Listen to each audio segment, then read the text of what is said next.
আপনি কি জানেন ফ্যাসিস্ট বিদায় হয়েছে, নতুন বাংলাদেশ এসেছে, উপদেষ্টারা নির্বাচন দিয়ে সরে গেছে, নতুন বাংলাদেশে নতুন সরকার এসেছে। কিন্তু ফ্যাসিস্ট হাসিনার ছায়ামুক্ত হয়নি এখনও সরকারি বিভিন্ন গুরুত্বপূর্ণ জায়গাগুলো।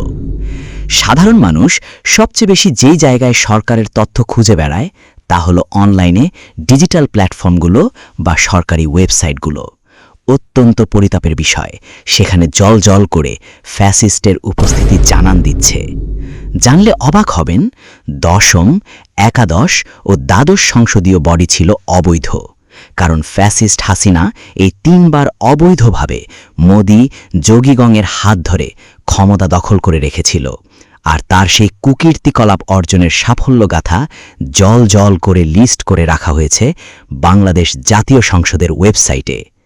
যদিও নবম সংসদ নির্বাচনও ছিল ইন্ডিয়ার দাসত্বের একটি সুদূর পরিকল্পনার অংশবিশেষ, তথাপি নির্বাচন হওয়াতে এইটা বাদ দিলেও দশম, একাদশ ও দ্বাদশের ফ্যাসিস্ট হাসিনার লিস্ট কোনো ক্রমেই বাংলাদেশ জাতীয় সংসদের ওয়েবসাইটে জায়গা নিতে পারে না। এইখান থেকে হাসিনার তালিকা উৎখাত করাই শ্রেয়। তা না হলে নতুন প্রজন্ম এই তালিকা দেখে ফ্যাসিস্টকে বাংলাদেশ জাতীয় সংসদ বৈধতা দিয়েছে তা মনে করে বড় হতে থাকবে। বরঞ্চ এখানে ফ্যাসিস্ট সরকার বা অবৈধ সরকার লেখাটি থাকলে কুখ্যাত হাসিনার কুকীর্তি প্রজন্ম থেকে প্রজন্ম ঘৃণায় স্মরণে রাখবে। ডিজিটাল মাধ্যমে দরকারি তথ্যাবলী ঘেঁটে বের করার আরেকটি গুরুত্বপূর্ণ জায়গা হচ্ছে উইকিপিডিয়া। সেইখানেও পলাতক হাসিনার প্রেতাত্মা দিয়ে ভরা। এরকমই একটি হলো prime ministers office Bangladesh. Scroll করলে ফ্যাসিস্ট হাসিনার থাম্বনেল ইমেজ পাওয়া যাবে। যেহেতু উইকিপিডিয়া সার্বজনীন তথা সকলেই তথ্য আপডেট করতে পারে, তাই বর্তমান সরকারের নজর দিতে হবে এইসব ভুয়া তথ্য মুছে আপডেট করা বা পেজগুলো ডিলিটের ব্যবস্থা করা। teachers.com.bd শিক্ষক বাতায়নের সরকারি ওয়েবসাইট। কি ভয়ঙ্কর! জাতির মেরুদণ্ডের তথ্য বাতায়নে ফ্যাসিস্ট হাসিনার চিত্র দিয়ে বলা হয়েছে অসাধারণ। ছবিটি প্রোভাইড করেছে জনৈকা শাহিদা নেসা খাদিজা, সহকারী শিক্ষক, নাওহাটা ARM হাই স্কুল। নতুন বাংলাদেশের নতুন নির্বাচিত সরকার আর শিক্ষকদের বাতায়ন সাইটে পলাতক ফ্যাসিস্টের অসাধারণ চিত্র। এইটা কি মানা যায়?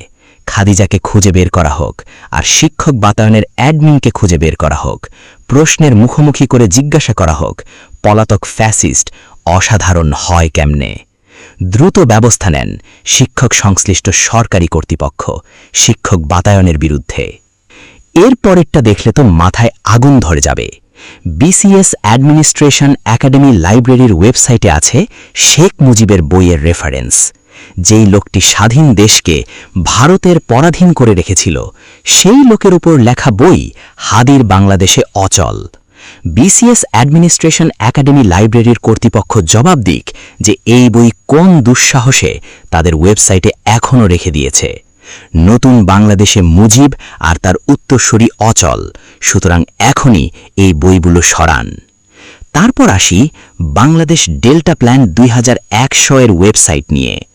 বাংলাদেশ প্ল্যানিং কমিশনের জেনারেল ইকোনমিক ডিভিশন দ্বারা কপিরাইট করা এই সাইটের তথ্যে এখনও ফ্যাসিস্ট হাসিনাকে হনারেবল প্রাইম মিনিস্টার সম্বোধন করে এক বিশাল অনুচ্ছেদ লেখা হয়েছে।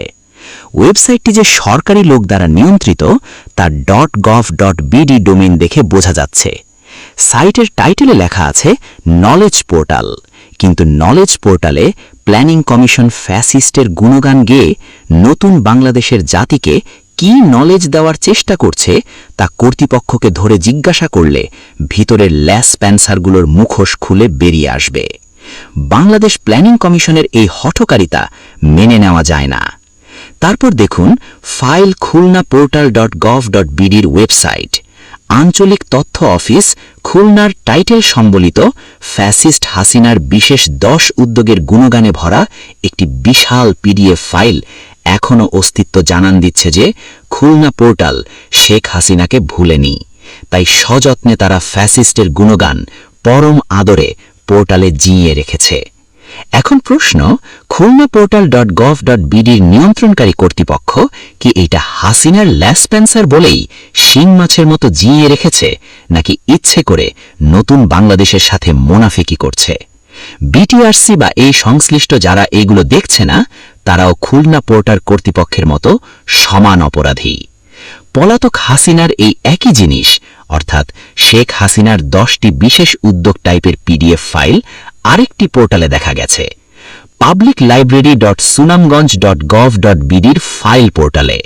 এবং অবস্থার দৃষ্টে মনে হচ্ছে খুঁজে বের করলে সরকারি আরও অনেক জায়গায় কুখ্যাত হাসিনার এইসব নিদর্শন আরও পাওয়া যেতে পারে। যে জুলাই যুদ্ধে হাজার হাজার শহীদের রক্তের বিনিময়ে আমরা নতুন বাংলাদেশ পেয়েছি, সেইখানে ফ্যাসিস্ট হাসিনার বা তার বংশের কোনো নিদর্শন কোনোভাবেই কাম্য নয়। আর তাকে বা তার তথ্যকে যারা পেলে পুষে সরকারি মাধ্যম ব্যবহার করে নতুন বাংলাদেশের সাথে বেইমানি করছে, তারাও হাসিনার মতো নিকৃষ্ট। অতএব এই সমস্ত ডিজিটাল মাধ্যম থেকে হাসিনার অপসারণ চাই আমরা। নতুন প্রজন্ম যেন ঘৃণা ভরে ফ্যাসিস্টকে মনে রাখতে পারে, সরকারের সমস্ত ডিজিটাল প্ল্যাটফর্ম সেই মোতাবেক তথ্য আপডেট করবে বলে আমরা প্রত্যাশা রাখছি। ধন্যবাদ। যুগে যুগে জড় জীব সবে পড়ে রবে নিবিড় বেলায়